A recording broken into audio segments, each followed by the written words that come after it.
Okay, good morning po. Maganda yung paawit ni Kuya Gomer, yung una, no, yung The Way. Actually, it has something to do with our message today. And ito ay series ko ho ngayon since karamihan ng mga universities magi-start na ng klase ngayong August. Right? May mga nauna na no? Pero yung iba, ngayong August. Pero pwede rin naman sa mga batang nag-uumpisa nang pumasok no, sa inyo itong message na to. No? Ito, bigyan ko kayo ng isang simple principle ng buhay. Direction determines destiny. DDD. Direction determines destiny. Ano ibig sabihin nito? Yung direction na tinatahak mo, siya ang magdedikta ng destination mo. Right? Kung ano yung pinuntahan mong daanan, yan yung maglilid ng paroroonan mo. Okay, listen. Di ba lahat naman tayo merong plano at ang plano natin to be successful. Yan ang destiny natin. However, the problem comes in. Lahat tayo nagplanong ito ang pupuntahan. Ang problema, may mga tao iba't iba ang pinuntahang daanan at direksyon sa pupuntahan nila. Ito yung pupuntahang success, ang problema, yung direction na pinuntahan dito, papalayo. Ito yung success, pero ito yung pinuntahan nila. At dahil sa tamang direction yung pinuntahan nila, nakapunta sila sa tamang destination. Tama ba? Bigyan ko kayo ng mga examples, church. May mga tao, o lahat naman ng tao nangarap na mapaayos ang buhay. Tama ba? Pero bakit yung iba o yung karamihang tao nangarap na mapaayos ang buhay, napasama lalo? Pero meron namang tao nangarap pero napaayos pa lalo ang buhay. Ano kayong pagkakaiba nila?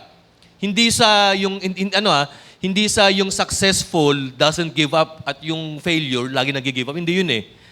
Ito ang pagkakaiba nila. Sometimes it's not on giving up something but on the direction that you take. People became successful it is simply because they took the right direction. People were unsuccessful and failed because they took the wrong direction. Right? Tignan niyo po sa sports. Ang dami sa NBA, sa basketball, yung mga na-drop kulelat eh. Si Jordan parang 8, 9 pick. Drop yata yan, 4th, parang ganun. Hindi siya yung first pick eh. Si Kobe Bryant parang 13th pick overall yata ito eh. Basta nasa likod to eh. Si Giannis Antetokounmpo, ganun din. Nasa pinakalatak, kalikod-likuran ng draft pick. But then, bakit itong mga players na ito, they achieve championship at naging MVP sila on their own? Bakit? Kasi tama yung direction na pinuntahan nila. They choose discipline over happiness. They choose practice, hard work, over easygoing lucky life. Tama po ba, mga kapatid? So listen, balik tayo sa principle natin. Direction determines your destination. Tama po ba? Ngayon po, i-elaborate po natin yan. Ito po yung title ng ating mensahe ngayon. Listen, lahat tayo, sabi ko nga kanina, nagnanais pumunta sa magandang paroroonan, sa magandang destiny, sa successful destiny. Kaya lang ito, Pastor, paano ko malalaman kung yung direction na tinatahak ko tama ba? Ito, pag mali ang direction na tinatahak mo, God will give you signs that the direction that you are going through, walking through, passing through is already a wrong direction. Merong mga signs yan eh. Tama ba? Di ba lahat naman tayo sumasakay, nagdadrive, o sabihin natin nagmomotor, ayan There was a time, nakamotor ako, dala ko yata yung dalawang anak ko, nagmumotor kami, punta kami kila mama. The problem is, sa likod kami dumaan. And during that time, yung Dimitilio Street, ginagawa. May nakalagay ng road close, no entry, kasi road is being under repair. Meron ng warning sign eh. Ang destiny ko kila mama eh. Sabi ko, pwede ipipilit ko ito, baka malamang kasya motor. Di sa katigasan ng ulo ko, pinilit ko. Ang problema, hindi kakasya talaga. Kung pag ipipilit ko, malalaglag sa bangin eh. Listen, kung pinilit ko, ano mangyayari sa aming mag-aama? Pag pinilit, maiipit hanggang sa mamilipit. Tama ba? May mga bagay na kapag ka pinilit, maiipit ka hanggang sa mamimilipit ka. Alam niyo nangyari, umikot ako, then we went back to the right direction. Inuwi ko yung motor dito, naglakad na lang kami doon sa kabila, sa right pero difficult way of direction. Ganyan din sa buhay. Ang dami ng mga warning signs na binibigay sa'yo ang Panginoon, pero ipipilit mo eh. Lord, ito ang alam ko eh. Lord, if you're not gonna make my way, I'm gonna make my way. I'm gonna do things my way. Ayan, ano. Kaya ang hilig nating kantahin yung kanta ni My Way. Ayan.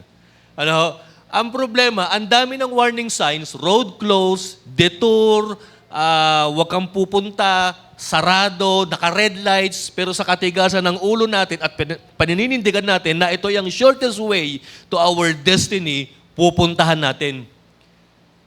Ito ang challenge sa atin ngayon. In every signs and guidelines and warning signs that God gives us, ito dapat ang gawin natin. Take heed of the sign. Basahin natin yung Proverbs 27:12. Dito lang tayo iikot. Wala na tayong ibang verse na nabubuksan. Ayan, ano.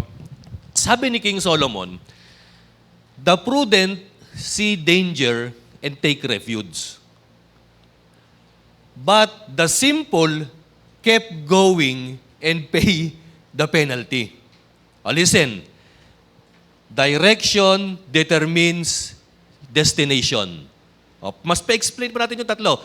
The direction you take, the direction that you're passing through will determine your destination.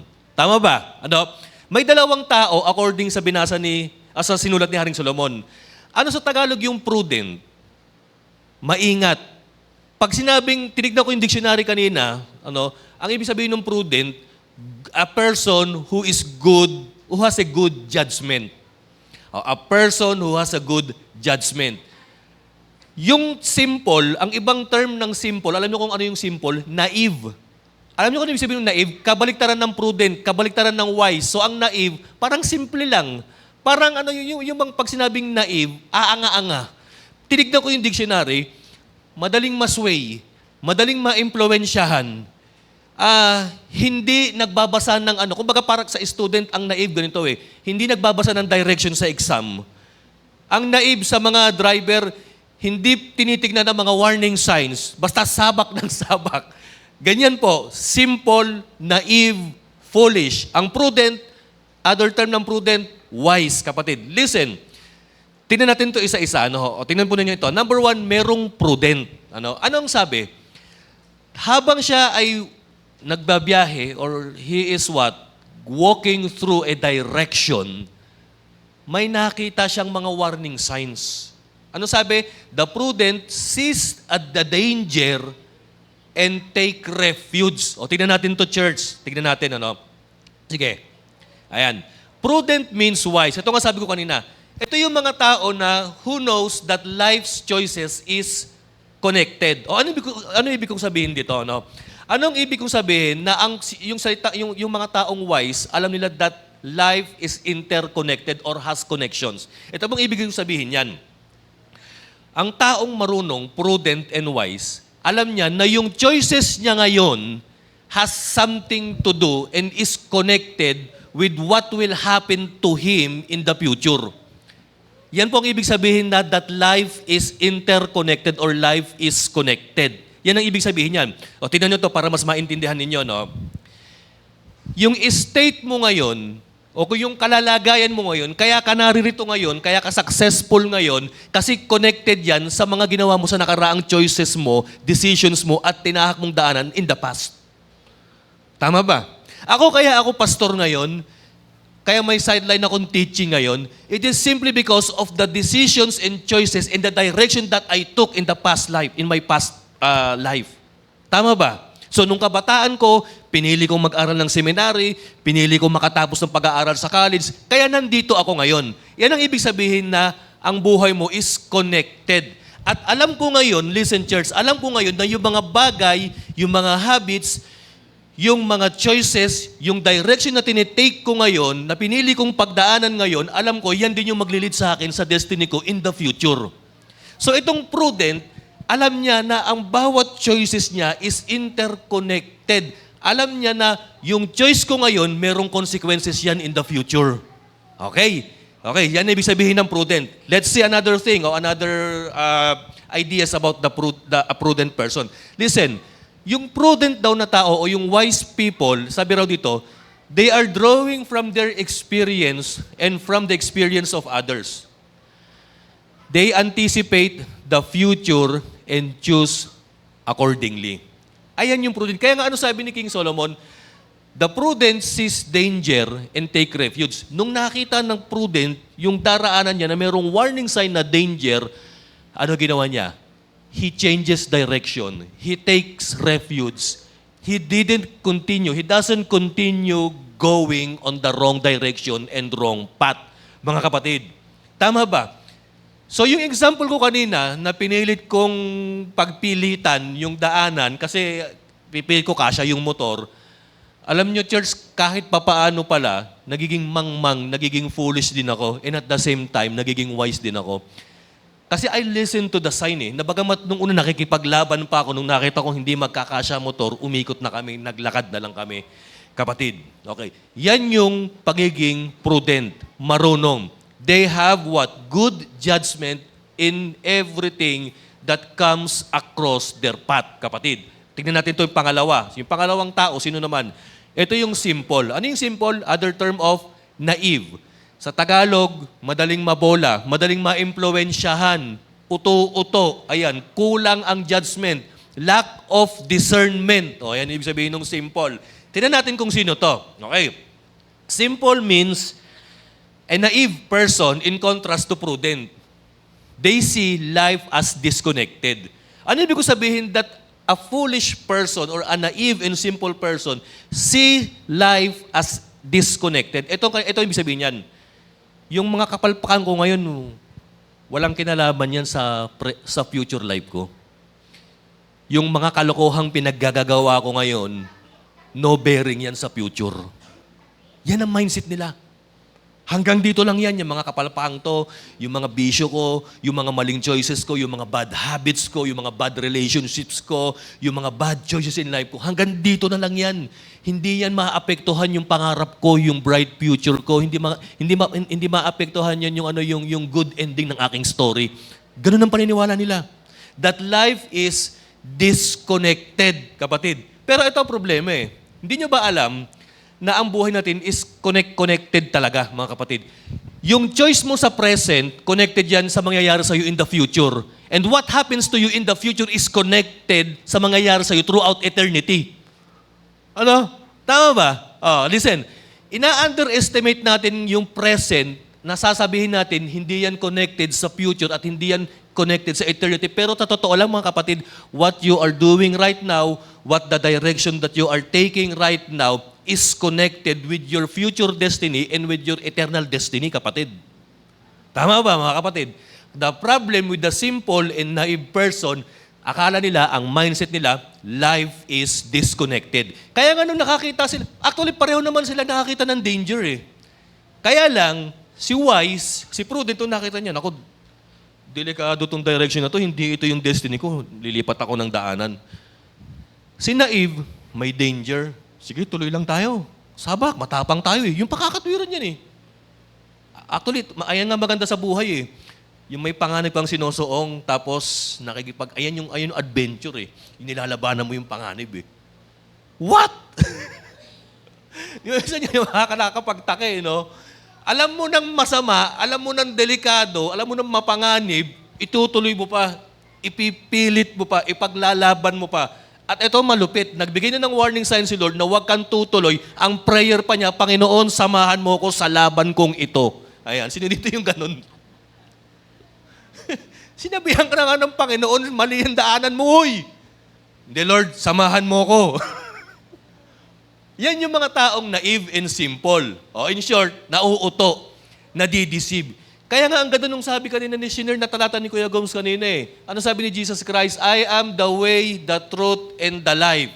Si Satan, baliktad. He is the wrong way, the lies, and the death, kapatid.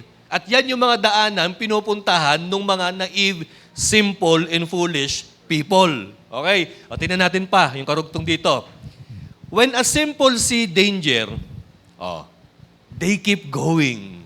Oy, walang tulay. Yay, tuloy-tuloy lang. Sige. May bangin. Sige, tuloy-tuloy lang. May mapanganib na mga hayop, natatambag. Di, tuloy-tuloy lang. May mga tambay na hold-upper. Sige, tuloy-tuloy lang. Ganun sila, kapatid. They keep going and don't take evasive action or evasion action.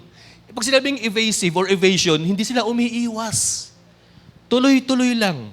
O kapatid, tanongin ko ho kayo ngayon. Ano yung mga tinuloy niyong alam niyong bawal na? Bawal na habits. O, tuloy lang. Nag-i-enjoy pa ako eh. Hindi pa naman ako nagkakasakit. Tuloy lang. Malakas pa ako. Sige. Bawal na samahan. O, ayan. Nakita niyo na nga mga rebellious yung mga tao. Yan. Sige, tuloy lang. Masasaya silang kasama eh. Matitigas ako, mga pati. Tuloy lang. O, sige. Ano pa? Ano pa yung mga bawal na tinutuloy ninyo? Illegal na gawain. Hindi, tuloy-tuloy lang. Di pa naman tayo nahuhuli. Tsaka kumikita pa tayo eh. Tuloy lang. Sige. Tuloy lang. Ayan. Ang foolish, simple, they see danger, no? Pero they keep on going. Ang paniwala nila, just do it. Impossible is nothing. Tuloy-tuloy lang. Oh. Huwag kang bibitiw bigla. Sige, tuloy-tuloy lang. Iisang bangka tayo, hawak ko ang beat. Sige, tuloy-tuloy lang. Oh. Church, ngayon nakikita natin, no, balikan natin yung tatlong letter D. Direction determines your destiny. When God gives a sign at nagtuloy-tuloy ka pa sa danger na pinuntahan mo, ang ending, disaster, kapatid. Tuloy pa natin to, church. Ano ang pagkakaiba nila? Okay, tingnan natin to. Sige. The difference. The difference between the prudent and the simple is not what they see. Pareho sila nakakita ng danger. But how they respond to what they see. Di ba? Natanong niyo na ba yung sarili niyo? O nga, no? Alam kong bad influence tong grupong ito, pero sinalihan ko pa. May mga kabataan ngayon na namamatay sa hazing eh. O nga, no? Alam ko na ngang may hazing, pwede kong ikamatay, bakit sasali pa ako sa prat nila? O nga, no? Alam kong masama ang mag-take ng alak, ng bisyo, ng drugs, pero ba't sumasama pa ako? Alam niyo kung ano dahilan? Simple. Ang dahilan is simple. You are a simple person. Right? And you know what? Ako mismo naging simple, naive. Madali akong ma-deceive. Deceitful din ako, mga kapatid, nung araw. Kaya lang, because of the consequences na nararanasan ko, natatauhan ako. And you know what? Habang ang dito ako, nasasabihin ninyong naging pastor ako, may mga narating na rin ako sa buhay. Alam niyo, church, ang dami ko ring regret sa mga nakarang choices ko. Kasi for me, yung pagiging pastor, yung estado ko ngayon, parang hindi pa ito yung para sa akin na plinano ko nung araw talaga eh. Pero sa kabila niyan, God is faithful that He is what? Giving me signs, warnings. Binubulungan ako ni Lord eh. Mali ang sinamahan mo. Mali ang habit mo. Mali ang tinitake mong mga, yung kinukuha mong mga tropa, mali yan. Patuloy na Kayo ba, church, nasa sense yun, ba ganun si Lord sa inyo? No, na, yung bang akala mo hayahayang buhay, lakad-lakad ka, pero mali na pala yung direction na tinatahak mo. And you know what? Wrong direction will lead you into a painful destiny. Now, another thing, tignan natin further. Ang pagkakaiba nila, the prudent see the danger and change the direction. While the simple, ito yung sinasabi ko kanina eh, they see danger, but yet they keep going and going, kapatid. Yung bang ang pagkakaiba nila dito nakita ko eh, si prudent, marunong mag-reorient. Alam niyo yung mag-reorient? Yung bang mali na tong orientation ko, mali na tong dinadaanan ko, hindi, magnanavigate ako, magre-reorient ako. Si simple, mali na ang orientation, pinipilit pa yung maling direction, kapatid. Ako, church, pagka nagbabiyahe kami, palagi ko tinitingnan ng bawat qualities ng mga driver eh. Isa sa nakita kong magaling mag-drive dito si Brother Peli, tsaka yung kapatid ko. Mabilis na pero safe, kapatid. Oo, yan. Kaya ang napansin ko sa kanila, magaling silang mag-reorient. No? Yung bang pagmali na yung nadadaanan, nalalaman nila kung ligaw na kami eh. Oo. Pero ang maganda sa kanila, wala naman nagsasabing, sabay-sabay tayong magbaliktad ng ating mga damit, ligaw na tayo. Hindi. Kahit, si Brother Peli, bilib ako, kahit walang GPS yan, walang Google Map, Waze yan, alam niya kung saan ang daanan, kapatid. Alam niya kung saan papunta ang Santa Maria Farm, ang SM. Alam niya kung saan. At ito nakakatuwa. Ako mahina ako diyan sa direction no. Alam niyo, halos mag-100 na yata beses akong pumunta dyan sa Santa Maria na yan Hanggang ngayon hindi ko pa alam ang daanan, kapatid Oh, si Brother Peli, kahit piringan mo sa mata to, nagdadrive, mapupuntahan pa niya Ako kahit, dito ko nakikita yung mga qualities ng mga drivers na mayroong good sense of orientation, kapatid. Yung bang alam nila na maliligaw na sila, alam nila yung shortcut, alam nila kung saan ang traffic, ganyan ang mga prudent people, kapatid. They see the danger and they change their direction while the simple see danger pero tuloy lang, kapatid. Okay, tingnan natin to, church. Okay, ano ang lesson dito sa dalawang ito? Tingnan natin to. Be a prudent person who see danger and act correctly. Maging wise tayo sa bawat decisions natin. Sa bawat direction na binibigay ng Panginoon na warning signs, mag-act agad tayo. Ako, nagyaya sa akin si Pastor Pai, kamakailan, nung Martes yata. Sabi niya, Yonik, punta ka sa SM Manila. Mag-mentoring tayo. Isip ko, sabi ko, may pasok ako ng 2:00 pa Kaya lang yung mentoring 10:00. Tatanggihan ko ba? Sabi ko, matagal ako di nakapunta, di nakaka-attend Sabi ko, sige pastor, pupunta ako. Inisip ko kung mag-BMW ba ako, mag-BTEC ba ako, mag-commute ba ako. Alam niyo yung BMW? By means of walking. Yan, maglalakad lang ba ako? Okay, mag-BTEC. Gagamitin ko yung sasakay ko yung VTEC, Vitecleta. Ayan. Magbibitekleta lang ba ako? Magko-commute ba ako? Mag-LRT ako? O gagamitin ko yung isa kong sasakyan, yung Tesla. Ayan. May bago sasakyan, Tesla pangalan yan Ano yung Tesla? Testing lang. Testing lang. Di ba? Dapat pag malaki yung pastor nyo, yung pastor namin may Tesla. Testing lang. Ayan. Kasi pinahiram lang sa akin yan Tawag ko dyan Tesla. Ayan. Inisip ko, BMW, BTEC, LRT, Tesla. Ayan, gamitin ko yung Tesla, sabi ko. Nagmotor ako. Ang problema, pagdating ko ng Maynila, sabi ko, hindi ako sanay nito. Saan ba ako dadaan? Didiretso ba akong Carriedo? Liliko ba akong Abad Santos? Liliko ba akong kaliwa pupuntang Aurora Boulevard? Dadaan ba akong Quiapo? Lito-lito na ako Sabi ko, bahala na, dire-diretso na to, Lord. Dumiretso ako. Awa ng Diyos, wala naman nanghuli sa akin. Tama nata yung direction na pinupuntahan ko Sabi ko, parang Lord, parang nabigyan mo ako ng wisdom Panginoon Sabi ko. Lumiko na ako. Nag-U-turn pa ako Tapos sumingit ako doon sa may malit na daan na ganun Siningit ko yung motor Tinitingnan ko baka may biglang pumara sa akin. Sabi ko, wala namang humuli sa akin. Malamang talagang U-turn yan, sabi ko. Pag-ikot ko, U-turn ako sa may Top Avenue. Dire-diretso na pabalik SM Manila na to, sabi ko. Pasok ako roon. Pagdating sa parking, syempre alam mo ang SM Manila, hindi ko rin kabisado Ang kabisado ko lang, ang pinakamalaking SM sa Valenzuela, SM Valenzuela. So yun lang ang kabisado kong parkingan Pati sa parkingan, nahirapan din ako Pagdating ko sa parking area, tinatanda ko kung anong floor, ano yung mga katabing establishmento. Pagpasok ko ng SM, sabi ko na, ito Kenny Rogers, dito agad ako babalik. Church, listen, ganyan ang prudent. You are taking marks or minamarkingan mo yung mga bagay na pinupuntahan mo pag hindi mo kabisado.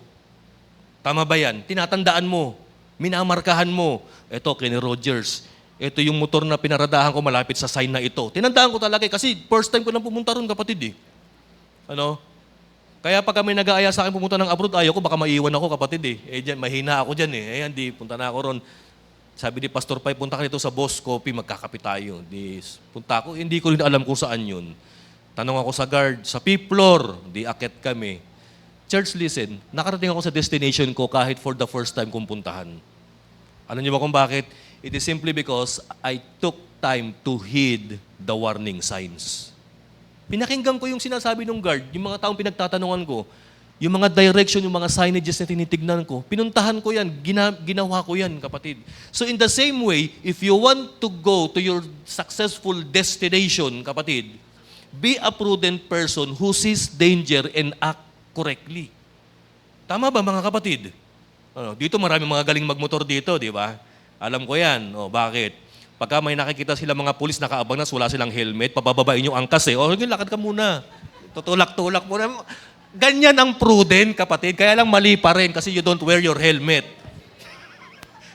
Yung mga maghahatid, tatlo kayo nakaangkas. Baba ka muna, dalawa lang pwede. Ayan. Kita nung nagtatawanan sila, gawain.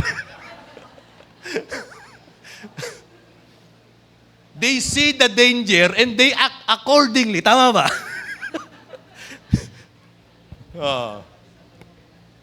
Di ba? Makaangkas yan, tatlo. May nakita ng pulis sa tuloy, baba ka muna. Saka na ulit sumakay pag nakatawid na tayo. Kasi may mga nagche-check po dyan sa Calye 11, sa may Gente National High, ayan. Ganyan ang prudent, kapatid. Pag may nakitang pangarib, may pulis, may checkpoint, baba ka muna. Ayan. Pero mas maingat si Kim dito eh. Si Kim kahit walang bababain yung eh. Baba ka muna, Tiling. Ayan. Saan na ba ako? Nawala tuloy ako. The prudent is a person who see danger and act correctly. Tama ba? Ganon din ako, kapatid, pag nagmumotor ako. Yung bang meron akong malayong vision. Alam ko na may tatawid dito, nagme-minor na ako. Merong matandang mabagal tumawid, magme-minor na agad ako niyan. May jeep na huminto, baka mamaya may tumawid, baka mabangga ako, magme-minor na ako niyan. Ganyan ang prudent, kapatid. Yung bang you are very sensitive to your surroundings. Tama po ba? Okay, tingnan natin to, church, yung karugtong. Pay attention to warning signs and act before it's too late. Pay attention, take heed to the warning signs. Be sensitive and act before it's too late. Yung tatay ko naman, iba style niyan, kapatid, pagka nahuhuli yan. Ginagamitan niya ng pinagbabawal na teknik. Lisensya mo, sasabihin niyang tatay ko, Nak, kasi bago lang ako sa lugar na to. Tsaka si tatay, may edad na eh. Kaya, alam mo, naaawa yung mga nanguhuli. Sige po, tay, ito po yung tamang daan. Nakalusot, mga kapatid. Ayan. Ang tawag dyan, prudent din, di ba?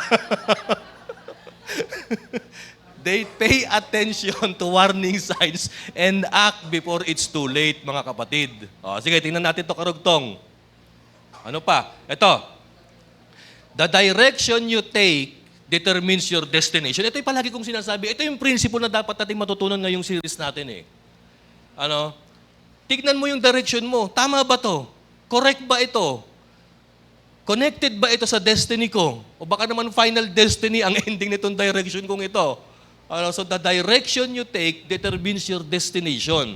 Let's see. Okay. Your path, listen your path, not your intentions, will determine where you will end up. Listen, i-rephrase natin ito. Direction, not intention, will determine your destination. Direction, not intention, will determine your destination. Bakit ko nasabi na your intention has nothing to do with your destiny? Alam niyo ba kung bakit? Sige, lahat naman tayo merong good intention of our destiny. Maganda intention mo. Kaya lang ang problema, kahit na gaano kaganda ang intention mo, kung mali ang direction mo, you will end up in a bad destiny. You will end up in a destiny that you didn't want, you didn't plan, na hindi mo ginusto ito, kapatid. So tandaan natin, ang intention, lahat tayo magandang intention. Pero sana yung intention mo, kahit gaano kaganda, ilagyan mo ng tamang direction. Kaya nga, direction, not intention, will determine your destination. Your path, not your intentions, will determine where you will end up. Kasi lahat naman tayo, ang intention natin sa sarili natin, maganda. Pero bagamat magandang intention mo sa sarili mo, ang problema, the direction you are taking through is wrong, kapatid. Tama ba? Okay? O parang ganito lang yan eh. Sinasabi mo, student ako. Sige, sama muna ako sa mga makukulit, sa mga mabibisyong kaklase ko. Samahan ko muna sila, makikisama muna ako. Listen, as a student, ang intention mo, makagraduate. No? Maganda intention mo, pero ang problema, yung direction na kinukuha mo, na tinitake mo, mali. You are what? Getting involved in the wrong group, you are taking wrong habits, you are taking bad vices. Sa tingin nyo ba, kapatid, makakapunta ka sa right destiny mo kahit na magandang intention mo? O tandaan nyo, ang direction, hindi ang intention will determine your destination. Let's see another thing. O, sunod na lesson. Ito po, poor financial habits. Ayan. Ayun yung mga example eh. Neglecting your relationship, pinapabayaan mo yung relationship mo kasi meron ng mga linta sa buhay mo. Ignoring your spiritual life will take you to a destiny that you don't like. Totoo yan. Pag sinabing poor financial habits, wala kang disiplina sa pag-spend. Pag sinabing neglecting your relationship, ayan, wala kang time sa family, wala kang time sa mga loved ones mo, wala kang time sa relationship mo, puro ka hobby, puro ka internet, puro ka cellphone, wala ka ring time sa pag-aaral mo seriously, and then you are ignoring your spiritual life. So tingin mo ba, dadalhin ka pa ba niyan sa good and nice destiny mo? I don't think so, kapatid. Ano? Another thing, tignan pa po natin ito, church. Ito, pangatlo. Ignoring warning signs and keep going towards danger will result into painful consequences. Ito yung nangyari sa simple, sa naive person. Nakita niya yung danger, pero nagtuloy-tuloy-tuloy. Si wise, nakita niya yung danger, lumihis ng daan, kapatid. Tama po ba? No? Mabuti pa nga ang bagyo, lumilihis ng daan, ikaw hindi, kapatid eh. Di ba?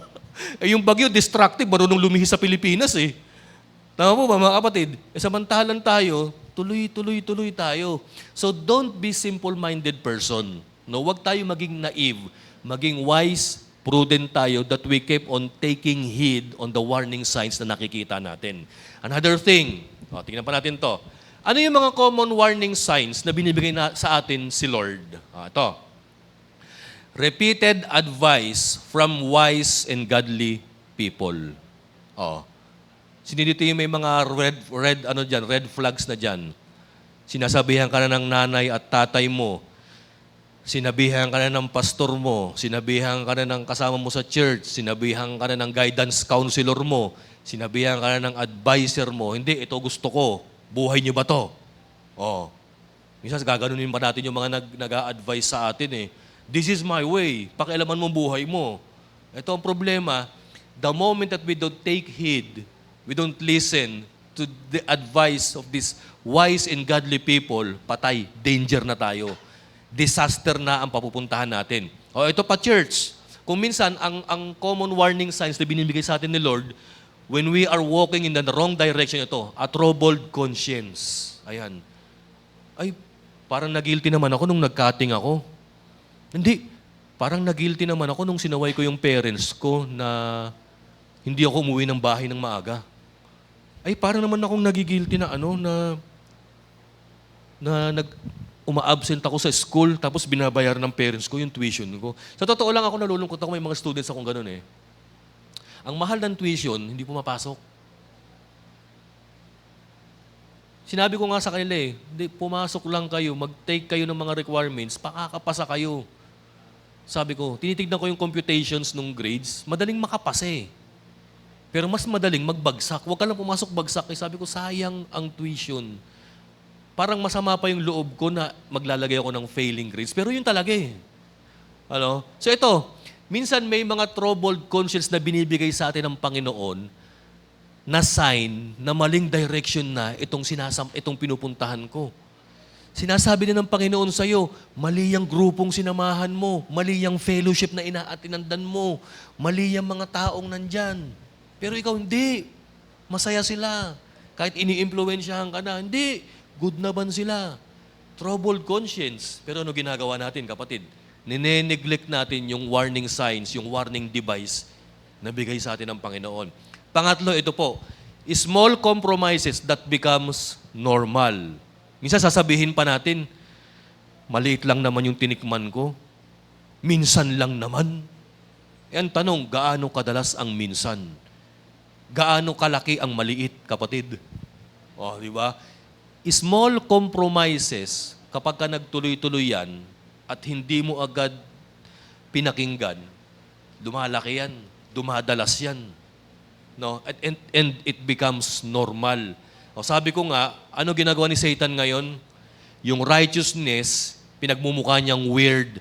Tapos yung sin, ninonormalize niya, kapatid. Yan yung deception ng kaaway ngayon. O sunod ito pa, letter D, relational conflicts that continues. Minsan ba nagtataka kayo, bakit lahat na ng tao nakakasama nyo, nakakaaway nyo? Tapos sasabihin mo, ay lahat sila mali, ako tama. Hindi, baka naman may problem attitude ka na. That is a common warning signs na binibigay sa'yo ng Panginoon. Tama po ba? Alam niyo, ang tawag ko sa mga taong ganon, ambulance personality. Alam niyo ba kung bakit? Kasi lahat ng sasakyan sa kalsada, ang nag-a-adjust sila para dumaan ng ambulance. Ayan. May mga tao na ganun eh. Yung bang kailangan sila, kayo ang mag-a-adjust para sa kanya. Ayan. Pag ayaw niya, kailangan umayaw din kayo. Pag gusto niya, kailangan mag-agree rin kayo. Ang tawag ko dyan, ambulance personality, kapatid. Oh. Yung bang lahat na ng tao mag-a-adjust para sa kanya. Kasi ambulance siya, siya lang ang tama eh. Kahit na nagka-counterflow, kahit na wrong direction, hindi, basta ambulansya ako ang magde-declare ng direction ko, ako magde-declare kung tama ang mga warning signs na yan. Kasi I am the ambulance, I am priority, and I am entitled sa lahat ng dinadaanan ko yan. Ang tawag ko dyan, ambulance personality. Ayan, minsan yan yung cause ng relational conflict, kapatid eh. Hey, wait, baka naman nagiging manipulative na ako, baka naman nagiging ambulance na ako, baka naman mali na itong gawain ko, kaya ang mga tao lagi ko na nakakaaway. No? Pero listen, hindi naman lahat ng tao na i-involve sa trouble, mali na. Si Jesus Christ nga rin, ang daming trouble na kina-involvean, di ba? Pero kasi ang pinupurso ng Panginoon, righteousness, at ang binabangga ng Panginoon, hypocrisy and sin during His time, mga kapatid. So relational conflict that continues, maaring mga warning signs na rin yan that there is something wrong in you. Yung bang, kumbaga, ikaw lahat na ng pinuntahan mong church na di-divide, baka naman ikaw na may problema, kapatid, hindi na yung church. Tama ba? Tama ba? Lahat na ng puntahan mo, nagkakagulo. Di ba? Minsan, relational conflicts that continues. Another thing, ito pa po. Tingnan natin to. The simple and naive person always says, ito yung palagi sinasabi ng mga napapahamak eh. Yung mga napupunta sa maling direction eh. Ayan, ay, hindi mangyayari sa akin yan. Magaling ako, nakakalusot ako sa mga problema ko eh. Alam niyo, ganyan din yung gawain ko nung araw eh. Oo. Sa totoo lang po, yung mga kabataan ko, nung kabataan ko, halos lahat ng mga kabataang barkada ko, tropa ko nung araw, nakatikim na ng bagansya at kulong. Ako lang ang hindi. Kasi ang katwiran ko, nawawala ako, magaling akong tumakas eh. Pero you know what? Kahit na hindi ako nakaranas makulong nung araw, mahuli ng barangay, mabagansya, natakot din ako, kapatid. Natakot ako. And this is the warning sign na talagang sinabi ko sa sarili ko, lalo na nung sinabi ng nanay ko sa akin, pag nakulong ka, hindi kita piyansahan. Diyan ako natakot. Sabi ko, maglulubay na ako, Lord. Sabi ko, ayoko na. Ayan, Minsan yan yung katwiran natin eh. It won't happen to me. Magaling akong lumusot. Ayan. Magaling akong makalusot. Magaling akong magtago. It won't happen to me. Yan yung palaging sinasabi ng mga naive person. Ayan. Cutting ka ng cutting. Hindi ako nahuhuli ni sir. Ayan. Hindi ako nahuhuli ng guidance counselor. Ayan. Lagi ako nangungopya sa school. Hindi ako nakikita ni sir. Akala mo lang, ang mga teacher kitang-kita pagka ang estudyante nangungopya, mga kapatid. Kagaya ko, matalas ang mata ko eh. Nakikita ko kung sino yung mga estudyanteng magaling mangopya. Ang tawag ko dyan, mga sniper. Ayan, lagi nakaganon. Minsan nga sinaway ko, baka ma-stiffneck ka niya. Yung kasama kong proctor, nahuli. May nahuli siyang estudyante na ngopya. Alam mo kung ano ginawa nung kasama kong teacher? Kinuha yung test. Ito, nakopyahin mo ng harap-harapan. Binigay na eh. Di ba? Yan minsan nakakala natin, hindi ako mahuhuli. Yan. Hindi ako makikita. Hindi ako mabubuking. Magaling ako kahit masama itong ginagawa ko. Ayan, akala natin ito, it won't happen. Ito, pangalawa. Saka na muna ako magbabago. Mas ini-enjoy ko pa itong kalokohan ko eh. I'll change later. I'll repent later. Ang problema may karugtong yan. I'll change later, I repent later, I pay later. Kita nyo? I pay later. Kita nyo? Ang problema, ang payment mo, overcharged because of sin, kapatid. Matinding maningil, kapatid, ang consequences ng kasalanan. Yung maliit na ginawa mo, ang singil niya napakalaki. Tama po ba? Ano, yung bang pakonti-konting bisyo na ginawa mo, ang singil sa inyan balang araw na po, stage 4 cancer. Tama mo ba? Ano, ito pa sunod. It's not a big deal. Ayan, hindi naman big deal yung maling choice ko sa buhay eh. Tapos minsan sasabihin pa natin, all people commits mistakes. Everybody makes mistakes. Ayan. I'm just a human born to make mistakes. Kumakanta-kanta ka pa eh. O sige. Di ba mga kapatid? Kung minsan yan ang ano natin eh. Yan yung katwiran pa natin eh. Ito pa. Oh, shake it off. Para kasi Taylor Swift. Shake it off, shake it off. Oh, let it go, let it go. Sige. Pagka yan ang mga katwiran natin palagi when we are walking through the wrong direction, naku po, you're gonna suffer painful consequences, kapatid. At ito na yung ending natin. Conclusion. Tayo po magsitayo, church. Listen. Wise people recognize warning signs and change direction before trouble happens. Foolish people ignore the signs and suffer painful consequences. Actually, parang nirephrase lang yung yung Proverbs 27:12. No? Sa pagtatapos ng ating mensahe ngayon, I would like to connect yung isang realization na binigay sa akin ni Lord ngayong linggo in connection with an old friend na nag-struggle ng buhay ngayon sa ospital. Last Wednesday or Friday ba yun? Friday ba yun? Friday. Nagulat ako sa messenger ko. Nag-message sa akin si Edlin. Nag-voice message. Sabi niya, Pastor, kailangan namin ng panalangin mo. Si Kuya Con, kasi nasa ospital na stroke. Pagpunta namin doon, nakita namin siya may tubo na. Yung makina na lang yung nagbubuhay sa kanya.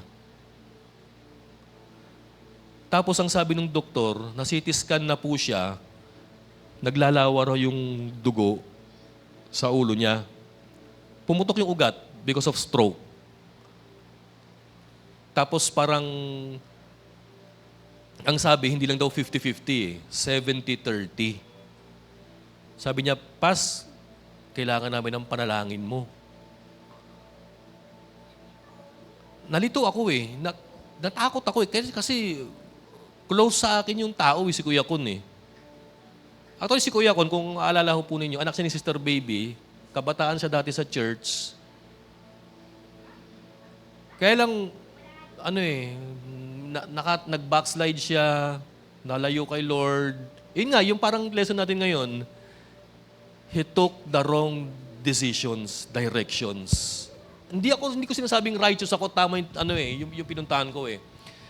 Pero I'm just saying this para, para magkaroon tayo ng lessons, awareness, no? And sana po wag nating i-judge yung tao. So ito na, sabi ko, Lord, tulungan mo ko kung anong sasabihin ko, kung paano ko magko-comfort. Ito ang sinabi ko, nag-reply ako sa chat. Sabi ko, Edlin, naniniwala ako nakakarinig pa si Kuya. So habang nakakarinig pa siya at may buhay pa siya, i-affirm niyo siya ng pag-ibig niyo sa Kanya. Kung may conflict ang mga magkakapatid, humingi kayo ng tawad, i-affirm niyo, sabi niyo, pinapatawad ko na namin kung may conflict kayo. And lastly, sabi ko, i-affirm mo yung pag-ibig ni Christ.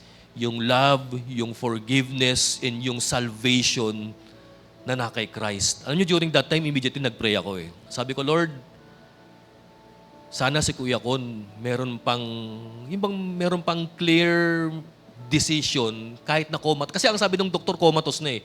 Kahit na comatose na siya, sana meron pa siyang clear choice and decision na mag-reroute, no, na take this warning sign at pumunta sa tamang direction at kapitan niya kayo ulit, yakapin niya kayo bilang Lord and Savior. No? So sabi ni Edlin sa akin, Pas, sige, gagawin namin. Salamat sa message niyo. Alam niyo ba ang suggestion ng doktor sa kanya? Mawawala na rin yan. Kung pwede, wag na natin lagyan ng tubo. Sabi. Pero ang sabi ng magkakapatid, hindi. Kuya namin yan eh.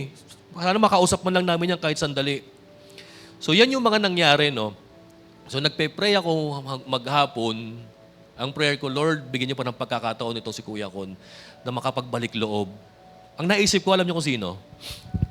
Yung kriminal sa krus na kasama ni Jesus Christ. Tama po ba? Listen, itong dalawang kriminal na ito, bakit kaya sila naging kriminal? Tandaan nyo, balik tayo sa principle natin. Direction determines your destiny. Bakit sila naging kriminal? They took the wrong direction in their life, kapatid. Siguro kaya naging kriminal itong dalawang ito, pumili ng masamang gawain, they took the wrong habit, yung maling trabaho, hindi nila pinakinggan yung mga payo ng magulang nila, yung warning signs, no? Pero alam mo, maganda sa kanila, kahit na wrong direction na yung pinuntahan nila, nagbigay pa ng last warning sign ng Panginoon sa kanila. Alam niyo kung ano? Si Jesus Christ mismo. Pero mo mamamatay ka na nga lang, katabi mo si Lord. Sabi ko, oo nga no Lord, itong dalawang ito, palpak, gumawa ng desisyon sa buhay. Pinipilit yung mali, yung red light, binibiting the red light, yung mga crossroads, pinipilit tawirin. Pero alam nyo, tingnan nyo, ang destiny nila, crucifixion, pero ang maganda, nagbigay pa ng huling warning sign si Lord. At ang maganda, si Jesus Christ pa mismo ang last warning sign nila. Ang maganda doon, alam niyo mga kapatid kung ano? Yung isang kriminal nagbago. Anong sabi niya? Panginoon, pwede ba isama mo ko sa paradise? Ano sabi ni Jesus Christ? Sige ngayon, isasama kita sa paradise. Yung isa nakinig sa warning sign eh. Tingnan nyo to church, ang dami ng wrong choices in life, ang dami niyang wrong direction na dinaanan, ang dami niyang warning signs na binaliwala, pero yung last warning sign that God gave him, which is the cross of Jesus Christ, grinab niya. Yung isa, ano ginawa nung isa? He blew it up. Anong sabi niya? Sige nga, kung ikaw nga ang Panginoon, ligtas mo nga muna yung sarili mo, tapos next kami ha. Alam mo sabi nung isa, pray. Huwag mong lalaitin yan si Lord. Tayo, deserve natin ito na nakapako tayo rito. Siya, hindi niya deserve eh. Sabi nung isang kriminal eh. Tayo, deserve natin ito kasi ang dami nating wrong choices in life eh. Alam mo sabi niya, Panginoon, sama mo ko sa paradise ha. Kaya alam mo yung isang request ng isang naive, simple person who turned to be a prudent and wise person, sabi ng Panginoon, sige anak, mula ngayon sasama kita sa paradise. Alam niyo, parang ganyan ko nakikita ang buhay ng Kuya Kon eh. Bagamat ang daming maling nadaanan, pero he stumbled at the cross of Jesus Christ. Sabado, natatakot ako mag-chat kay Edlin eh. Baka kung ano na mangyari eh. Mamaya-maya may nag-chat na sa akin. Yung pamangkin, sabi niya, Pastor, pwede ka na bang pumunta rito? Ipag-pray mo si Kuya Kon. Alam mo ginawa ko, pinuntahan ko na agad. Sabado ng gabi, pinuntahan ko sa Valgen. Pagkakita ko, comatose talaga. Wala nang malay eh. Ang hinga niya, mabilis, may pasak na tubo sa bunganga. Tapos yun na lang ang bumubuhay. Ang bibig, ilong, may mga dugo-dugo kasi sumuka raw ng dugo eh. Ang mata, half open eh. Hindi na rin kumukurap ang mata. Sabi ko, Lord, salamat sa pagkakataon to minister to this old friend. Binulungan ko yung tenga niya. Ito sabi ko sa kanya, Kuya Kon, si Jonic to. Kung naririnig mo ko, balik tayo kay Lord. Si Lord lang ang may control ng lahat, sabi ko. Sabi ko, Kuya Kon, yung mga kasalanan mo nakaraan, ihingi mo ng tawad kay Lord. Surrender mo na yan. Pati ang buong buhay mo. Magbalik loob ka na sa Kanya. Tapos nag-pray kami. Ang prayer ko, Lord, Thy will be done. Masunod nawa ang kalooban mo. And in-affirm ko siya, mahal ka namin, mahal ka ng mga kapatid mo. Yung mga kapatid mo nandito. Sabi ko si Kuya Bubbles, papunta na para makita ka. Alam mo, nung pagtapos naming mag-pray, nakita ko yung mata niya lumuha eh. Lumuha. It is as if he is, parang siya yung sa cross. Lord, isama mo ako sa paradise. Listen, guys. Maraming deceptions na sinasabi ang demonyo sa atin sa daan ng dinadaanan natin. Pero isa lang ang nag-claim. Sabi niya, I am the way, the truth, and the life. Si Jesus Christ. Sana let us always take heed the warning signs that God is giving us. No, piliin natin yung right way. Piliin natin yung truth. Kahit na mahirap, kahit na malayo, kahit hindi shortcut, kahit boring, piliin mo yung tamang daan. Kasi yan lamang yung magdadala sa'yo sa right destiny mo with God. We have a destiny in Christ, kapatid. We have a destiny in Christ, kapatid. And patuloy natin ipanalangin si Kuya Kon right now, kapatid. Thy will be done. No? Sige po, tayo po yung manalangin. Father in heaven, Lord, salamat sa kwento ni Haring Solomon. Salamat sa wisdom niya. Salamat, O Lord, sa mga warning signs na walang sawa ninyong binibigay at inilalatag sa mga maling direksyon na dinadaanan namin, O Lord. Salamat po, Lord, hindi nyo kami iniwan sa kabila ng mga panliligaw at panliligaw na ginagawa ng demonyo sa buhay namin para i-take namin yung wrong direction. Father God, help us, O Lord, to become a prudent person na merong clarity, merong good judgment, na hindi kami maloloko, mabubudol at madidisib ng kaaway. Tulungan niyo ho kami, Panginoon, din na maging guide sa mga tao, Lord, na nagnanais magkaroon ng magandang destiny sa buhay. Sa next generation, sa mga kabataan, tulungan niyo rin po sila, Father, na wag ma-deceive at wag mahulog sa tukso at maling daanan, Panginoon. And right now, Father, we're praying, Panginoon, sa isa naming kapatid na nag-i-struggle sa kanyang buhay ngayon. I pray, Father God, na habang meron pa siyang consciousness, O Lord, to choose and decide na, Lord, He will choose you, Panginoon. He will bow down to you, bend His knees, ask forgiveness, and that He gonna declare that you are His Lord and Savior, that you are in control of everything that might happen in His life, Panginoon. I pray, O Lord, sa Alcantara family, Panginoon, they've been struggling spiritually, Panginoon. I pray, Father God, gamitin niyo po ang inyong lingkod na paalalahanan sila, Panginoon. Ayain niyo sila, O Lord, sa tamang direction, Lord. Sa right direction, sa right path. Because we believe, Father, direction determines destination, Panginoon. Tulungan niyo po kami, Panginoon, na sa church to guide the lost to go into the right direction, Father God. Give us wisdom, give us knowledge, and give us the conviction of the Holy Spirit, Panginoon, nang sa gayon, Panginoon, mapayuhan namin ng tama ang mga taong mahal namin sa buhay, O Lord, to come and go in the truth kay Jesus Christ, who is the way, the truth, and the life. Father, salamat po, Panginoon, salamat. Bless us, O Lord. Panginoon, ito po ang aming panalangin. In Jesus' name we pray. Ang lahat po ng anak ng Diyos ay magsabi ng Amen.